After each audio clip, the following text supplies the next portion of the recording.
Hello and welcome along to the first in a series of videos provided by hedgesandfruit.ie. In this video we are going to show you the equipment you need and the processes involved to plant a successful hedge.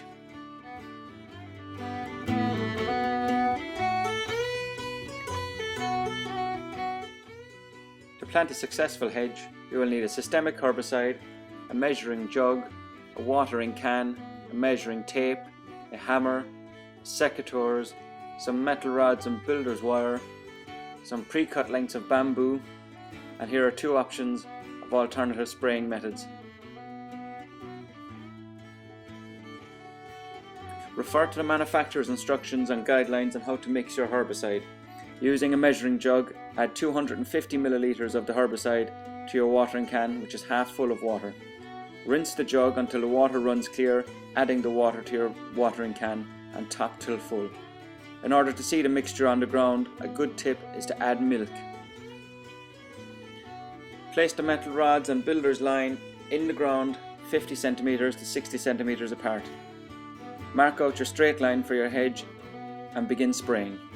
After a while, the grass will die and the weeds will be removed. It is now safe to cut the grass and prepare for digging the holes.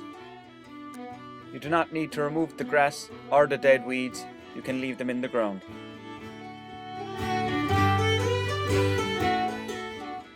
With the grass cut and the bed clearly marked, begin to dig your first hole. Remove the material from the hole and place it in a wheelbarrow or bucket. If the soil is compacted, break it up and add compost. Select your plant material, place it in the hole, ensuring it's vertical at 90 degrees and level with the soil, and begin to backfill. Firm the plant in position, ensuring it can support itself in the wind. You can continue to backfill the hole with the material removed from the second and subsequent holes as you go. Firm the plant in position and measure 30 centimeters center to center using bamboo pre-cut, and begin to dig your second hole.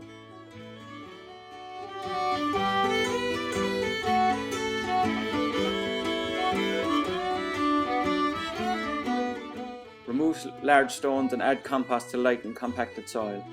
Place the material from second hole onto the first plant and firm it gently. Repeat the process along the length of your hedge. For bare root planting, the process is the same. Pre-soak the roots in water prior to planting. Keep the spacings 30 centimeters center to center. You can measure this again by using your pre-cut bamboo and digging the hole. Remove heavy stones and add compost where the soil requires. Place the root gently in the hole and begin to backfill around it. Backfill to the level where the root begins to branch. Again, with your foot, gently firm the root in position using backfill from the second and subsequent holes. Continue the process until your hedge is complete. You can leave the grass and dead weeds in the ground and work them into the soil.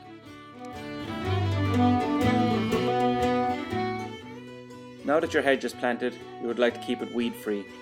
In order to do this, you can use one of three methods. The first, using a black plastic bag cut into a flat sheet and wrapped closely around the base of the newly planted hedge. This can be held in place using builder's sand or stones. This is not a recommended long-term solution, as it discourages organic growth within the soil and may reduce the level of earthworms. The second method we recommend is using grass clippings. Every 6 to 7 weeks, apply 2 to 3 centimeters of fresh grass clippings in and around your hedge. This should effectively suppress weeds and encourage organic activity in the soil. Continue to add the grass clippings every 6 to 7 weeks to a layer of about 2 to 3 centimeters to maintain a weed-free bed. The final method is to use brown corrugated cardboard. Please ensure that all plastic is removed before placing on the bed. You can cut and trim the cardboard to fit around the base of the newly planted hedge and hold that in place using stones or bark mulch. Well, that's the end of our video. We hope you found it useful. If you have any questions, please contact us through the website or at the email address listed in the video. Best of luck with your new hedge.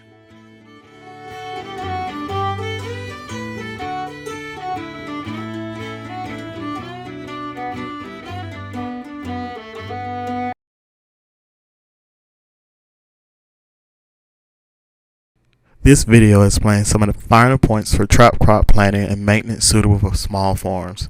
For details about basic principles and effective layouts of mixed trap crops, please see videos part 1 and 2. Trap crops are not the silver bullet solution to all pests. While this video explains planting method for NK300 sorghum and Prodovic sunflower for leaf-footed and stink bug management, research continues on finding most suitable trap crops and varieties for reducing other major pests of vegetables like cucumber beetles and aphids. In the case of sorghum and sunflower trap crops, the seed head is the attractive plant part in each case. In order to synchronize the availability of the seed head with the occurrence of the insect, these trap crops should be planted 2 weeks earlier than the main crop. Small farmers can stagger plant with multiple rows of trap crops. Sunflowers take 70 days, while sorghum takes about 100 days to mature.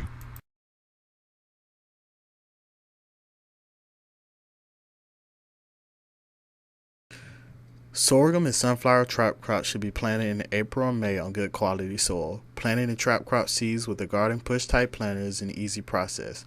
For sorghum, we have observed 2 plants per foot to be adequate plant density and function as a trap crop. Rows can be planted 3 or more feet apart depending on the available area. Side dressing nitrogen for sorghum will promote rapid growth of the trap crop.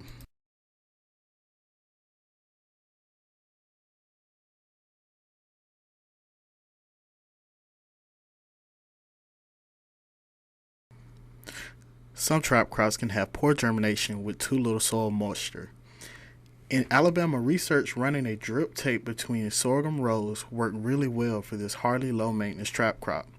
Sunflowers also do well with irrigation and should be planted on the outside to arrest early season leaf-footed bug migration. Tomatoes and other main crops should be planted as far from sorghum NK300 as possible to reduce shading. Extra space is also necessary for operating small farm machinery like tillers and sprayers between the rows. A trap cropping system is designed to arrest leaf-footed bug migration, and large numbers will gather on sunflower and sorghum heads. Keep a detailed record of numbers by scouting the insects on a minimum of 20 heads of the crop, and check the insect count on main crop as well. This will be useful for targeting insecticide sprays on sorghum. Target pests must be removed from the sorghum trap crop to prevent large buildup and migration to the main crop. 1 or 2 insecticide treatments with synthetic pyrethroids like Warrior and Mustang Max are sufficient in conventional farming systems. Organic producers should target nymphs with approved products. Destroy the trap crops at the end of the season to prevent pest carryover. Please attend a regional extension meeting to get new information on integrated pest management and crop production methods. You can also attend extension field days for hands-on integrated pest management training. Please contact a regional extension agent at your local county office today.